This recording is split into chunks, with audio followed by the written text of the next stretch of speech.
اور ہوا یہ کہ فرعون نے خواب دیکھا کہ بیت المقدس کی طرف سے ایک آگ نکلی اور اتنی ہولناک آگ اس نے پورے مصر کو گھیر لیا اور اس کے اندر جو قبطیوں کے گھر تھے یعنی فرعونیوں کے گھر تھے اس گھر میں داخل ہو کر سب کو بھسم کر دیا، سب کو جلا دیا، اور جو اسرائیلیوں کے گھر تھے سب کو چھوڑ دیا۔ یعنی ایسی سمجھدار آگ کہ قبطیوں کے گھروں کو جلا کے خاک کر دیا، سب کو جلا کے بھسم کر دیا، لیکن اسرائیلیوں کو چھوڑ دیا۔ یہ دیکھ کے فرعون خوفزدہ ہو کے اٹھا، اس نے فوراً اپنے سارے کاہن اور نجومی بلا لیے جو تعبیر خواب کے اندر ماہر تھے، کہا کہ میں نے یہ عجیب و غریب خواب دیکھا ہے۔ تو ان نجومیوں نے اپنا حساب لگا کے کہا کہ بنی اسرائیل میں ایک لڑکا پیدا ہوگا جو تمہارے تخت کو تاراج کر دے گا، تمہاری حکومت کو ملیا میٹ کر دے گا اور وہ قبضہ کر لے گا تمہارے تخت پر۔ جیسے یہ سنا اس نے کہا اچھا بنی اسرائیل میں ایک لڑکا پیدا ہوگا، ابھی ہوا نہیں، لہٰذا اسے فوراً قانون جاری کر دیا کہ بنی اسرائیل میں کوئی لڑکا پیدا ہو اس کو فوراً قتل کر دیا جائے۔ ساری دائیوں کو اکٹھا کر کے پابند کر دیا کہ ہمیں فوراً CID کو اطلاع کرو کہ فلاں جگہ لڑکا پیدا ہوا ہے، اور لڑکے کو فوراً قتل کر دیا جائے گا۔ چنانچہ مفسرین نے لکھا ہے ایک قول کے مطابق فرمایا 12,000 لڑکے قتل کیے اسے، 12,000، اور ایک دوسری روایت جو کہ زیادہ قوی روایت ہے اس پہ لکھا کہ 90,000 بچے قتل کیے، 90,000 بچے قتل کیے۔ اب یہ قتل کا سلسلہ چل پڑا۔ اب ایک عرصے کے بعد یہ ہوا کہ بنی اسرائیل کے جو بوڑھے تھے اللہ نے ان کے اندر جو موت کو نازل کر دیا کہ بوڑھے مرنے لگے۔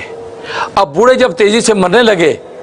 تو اب ان کے جو قبطیوں کے فرعونیوں کے جو بوڑھے تھے انہوں نے فرعون کو مشورہ دیا کہ دیکھیں جی بنی اسرائیل کے بوڑھے مر رہے ہیں، بچے آپ قتل کر رہے ہیں، بیچ کے جو جوان رہیں گے یہ کب تک جوان رہیں گے؟ یہ بھی بوڑھے ہو کے مر جائیں گے تو کل کو مزدوریاں کون کرے گا؟ ہمیں خود کرنی پڑ جائیں گی۔ اب یہ تو مفت کے ہمیں مزدور ملے ہوئے ہیں، تو اس لیے یہ سلسلہ سوچنا چاہیے یہ بچے یوں قتل ہم کرتے رہے، کیونکہ عورتیں تو ہمارے کام کی نہیں ہیں، مرد کام کے وہ آپ قتل کروا رہے ہیں لڑکے، اور بوڑھے مر رہے ہیں، جوان کتنا سا جوان رہیں گے۔ لہٰذا اس پر غور کرنا چاہیے کہ ہم کوئی ایسی صورت بنائیں کہ ہم جو ہے کچھ ایسے جوان بھی ان میں تیار ہوتے رہے بنی اسرائیل میں جو کل کو مفت کی مزدوریاں کریں۔ تو فرعون نے غور کیا، اس نے کہا اچھا پھر ایسا کرتے ہیں کہ 1 سال قتل کریں لڑکوں کو اور 1 سال چھوڑ دیں۔ جو 1 سال چھوڑ دیں گے ظاہر ہے اس طرح تھوڑی سی کھیپ جو ہے وہ مردوں کی بنتی رہے گی، وہ بڑے ہو کر کل کو ہمارے مزدور بنیں گے۔ اب وہی ہوا کہ جس سال چھوڑ دینے کا سال تھا اس سال میں حضرت ہارون پیدا ہوئے، حضرت ہارون علیہ السلام اس سال پیدا ہوئے جس سال لڑکوں کو چھوڑ دیا جاتا تھا، اور حضرت موسیٰ علیہ السلام اس سال پیدا ہوئے جس سال قتل کر دیا جاتا تھا۔ اللہ کی حکمت دیکھیں، حالانکہ اللہ اس کے اپوزٹ بھی کر سکتے تھے،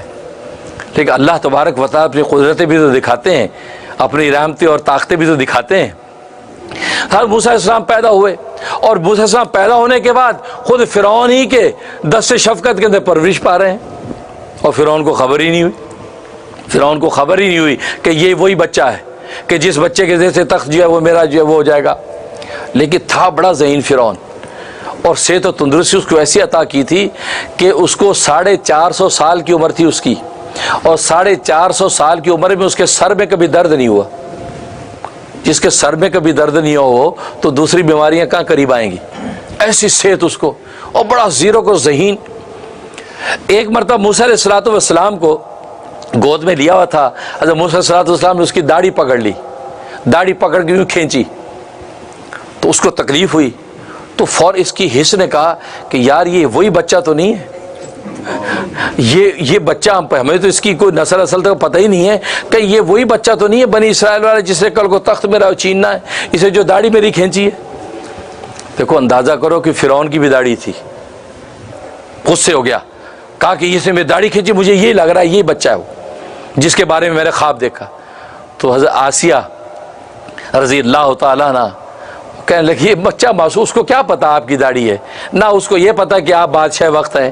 لوگوں کے رب ہیں، اس کو کیا پتا بیچارے۔ نہیں یہ اس سے جو داڑھی کھینچی ہے اسے ارادے کے ساتھ کھینچی ہے، یہ لگتا ہے اس کو یہ بچہ وہی ہے۔ انہوں نے کہا آپ اس کا ٹیسٹ لے لیں، آپ ایسا نہ کریں۔ لہٰذا ٹیسٹ لیا، کھجوریں رکھ دی اور ساتھ جو ہے وہ ہیرے رکھ دیے، اور ایک روایت میں آتا ہے کہ ہیرے رکھ دی اور انگارے رکھ دیے۔ اور حضرت موسیٰ علیہ السلام کو چھوڑ دیا کہ آسیہ نے کہا کہ اگر انہوں نے کھجوروں کی طرف ہاتھ بڑھایا تو پھر آپ اپنی مرضی پر اس کو قتل کر دیجئے گا کیونکہ یہ وہ زیرک بچہ ہے، اور اگر انہوں نے انگاروں کی طرف ہاتھ بڑھایا تو پھر آپ جو ہے وہ چھوڑ دیجئے گا کہ معصوم بچے، اس کو خبر ہی نہیں۔ حضرت موسیٰ کو چھوڑ دیا، دونوں چیزیں سامنے ٹیسٹ ہو رہا ہے۔ اب اللہ دیکھو کیسے کفایت کرتے ہیں۔ اتفاق ہے کہ موسیٰ علیہ السلام کھجوروں اور ہیروں کی طرف جانے لگے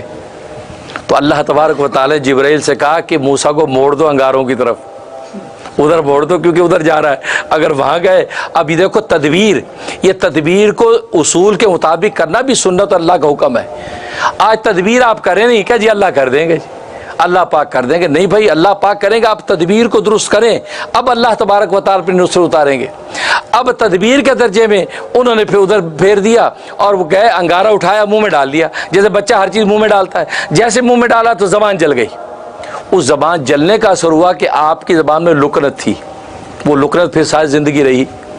تو وہ لکنت تو انگارہ منہ میں ڈالا تو جلدی سے چھڑایا، تو فرعون کو تسلی ہو گئی کہ یہ ناسمجھ بچہ ہے، جسی ناسمجھی سے جیسے انگارہ پکڑ لیا ایسے اس نے میری داڑھی پکڑ لی ہے، لہٰذا اس نے معاف کر دیا۔ دیکھو اللہ تبارک و تعالیٰ کیسے اسی کی گود میں جو حضرت موسیٰ علیہ السلام کو پال رہے ہیں، یہاں تک کہ موسیٰ علیہ السلام جو ہے بڑے ہو گئے اور یہ سارا عذاب بنی اسرائیل پر آتا رہا۔ اب یہاں سوال ہوتا ہے کہ لڑکوں کو ذبح کر دیتا ہے، عورتوں کو چھوڑ دیتا ہے، یعنی لڑکیوں کو چھوڑ دیتا ہے، کیوں؟